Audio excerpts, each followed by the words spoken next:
અને હવે વાત કરીએ આજના એજન્ડા વિશે। આજનો એજન્ડા નંબર 1 ભારત માટે ફરી એકવાર ચિંતાજનક સમાચાર આવ્યા છે।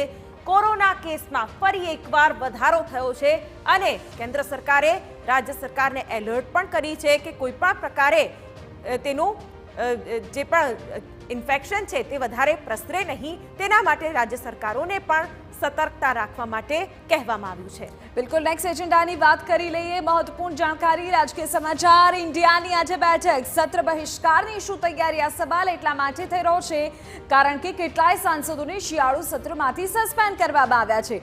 શું ઇન્ડિયા ગઠબંધન આ મામલે કોઈ નિર્ણય લેશે, એ ઉપર પણ રહેશે નજર।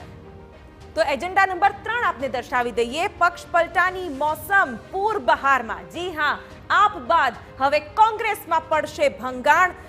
કોંગ્રેસના વધુ એક એમએલએ આજે આપી શકે છે રાજીનામું, તેના પર પણ રહેશે નજર। બિલકુલ, નેક્સ્ટ એજન્ડાની જાણકારી આપને આપી દઈએ। ચોથી આજની મુખ્ય ખબર, જયસુખ પટેલને શું જામીન મળશે?